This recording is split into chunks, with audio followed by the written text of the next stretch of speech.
ഇന്നത്തെ സിനിമ വാർത്തകളിലേക്ക് ഇവർക്കും സ്വാഗതം. ഇപ്പോൾ കുടുംബത്തോടൊപ്പം തായ്ലൻഡിൽ വെക്കേഷനിലായിരിക്കുന്ന ലാലേട്ടൻ ഈ മാസം അവസാനത്തോടെയാണ് നമ്മുടെ കേരളത്തിലേക്ക് തിരികെ എത്താനായിട്ടിരിക്കുന്നത്. കേരളത്തിലേക്ക് തിരിച്ചെത്തിയ ലാലേട്ടൻ ചെയ്തു തീർക്കാനായിട്ടിരിക്കുന്നത് 3 സിനിമകളിലെ എക്സ്റ്റൻഡ് കാമിയോ വേഷങ്ങളാണ്. അതിൽ എക്സ്റ്റൻഡ് കാമിയോ റോളിലെത്തുന്ന മമ്മൂട്ടി, മഹേഷ് നാരായണൻ, ലാലേട്ടൻ സിനിമയാണല്ലോ MMMN. ഇനിയും ടൈറ്റിൽ പ്രഖ്യാപിക്കാത്ത ബിഗ് മാസ് ചിത്രത്തിലേക്ക് ലാലേട്ടൻ ഈ ജൂൺ മാസത്തോടെ ജോയിൻ ചെയ്യുമെന്നൊരു റിപ്പോർട്ട് പുറത്തു വന്നിരിക്കുകയാണ്. ലാലേട്ടൻ മമ്മൂട്ടി കോമ്പിനേഷൻ സീൻസ് അല്ലാതെ ലാലേട്ടന് മാത്രം ഈ സിനിമയിൽ സീൻസ് എല്ലാം തന്നെ ഉണ്ട്. അത് ചെയ്തു തീർക്കാനായിട്ടാണ് ലാലേട്ടൻ സിനിമയിലേക്ക് ജോയിൻ ചെയ്യാനായിട്ട് ഒരുങ്ങുന്നത്.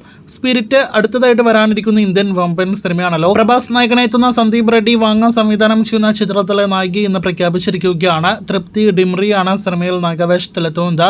അനിമെല്ലാം അവർ ഒരു പ്രധാനപ്പെട്ട വേഷത്തെ അവതരിപ്പിച്ചിരുന്നു. ഷൂട്ടിംഗ് ഉടനെ ആരംഭിക്കും. ഇക്കഴിഞ്ഞ വെള്ളിയാഴ്ച തിയേറ്റർ റിലീസ് ആദ്യം പ്രഖ്യാപിച്ച് പിന്നീട് അവസാന നിമിഷം റിലീസ് മാറ്റിവെക്കപ്പെട്ട സിനിമയാണല്ലോ UK OK. സിനിമയുടെ പുതുക്കിയ റിലീസ് തീയതി പ്രഖ്യാപനം ഉടനെ ഉണ്ടാകുന്നതാണ്. നിവിൻ പോളിയുടെ ഒരു വമ്പൻ സിനിമയുടെ ഒഫീഷ്യൽ പ്രഖ്യാപനം വരാനായിട്ടിരിക്കുന്ന എന്നൊരു അപ്ഡേറ്റ് ആണ് കഴിഞ്ഞ ദിവസങ്ങളിൽ വന്നിരിക്കുന്നത്. നിലവിൽ നിവിൻ ഒരുപാട് സിനിമകളിലാണല്ലോ തുടർച്ചയായിട്ട് കമ്മിറ്റ് ചെയ്തുകൊണ്ടിരിക്കുന്നത്. ഈ മെയ് മാസം അവസാനത്തോടെ നിവിൻ്റെ ഒരു വമ്പൻ സിനിമയുടെ ഒഫീഷ്യൽ പ്രഖ്യാപനം വരുന്നു എന്നതാണ് അവസാനമായിട്ട് വന്നിരിക്കുന്ന അപ്ഡേറ്റ്. വീഡിയോയിലെ അവസാനത്തെ അപ്ഡേറ്റ് കൂലി അപ്ഡേറ്റ് ആണ്. രജനീകാന്തിനെ നായകനാക്കി ലോകേഷ് കനകരാജ് സംവിധാനം ചെയ്തു വരാനിരിക്കുന്ന ഇന്ത്യയിൽ നിന്നുള്ള ഈ വർഷത്തിലെ വമ്പൻ സിനിമയാണല്ലോ ഓഗസ്റ്റ് 14 തിയേറ്ററുകളിലേക്ക് എത്തുന്ന കൂലി.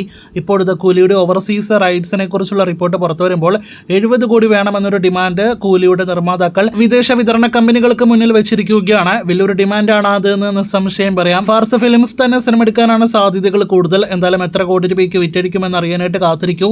എങ്ങനെ നോക്കിയാലും ഈ വർഷത്തിലെ വലിയ ഡിമാൻഡുള്ള തമിഴ് സിനിമ അത് കൂലി തന്നെയാണ്. ബാക്കി നമുക്ക് കണ്ടറിയാം. കാത്തിരിക്കൂ കൂടുതൽ വാർത്തകൾക്ക്.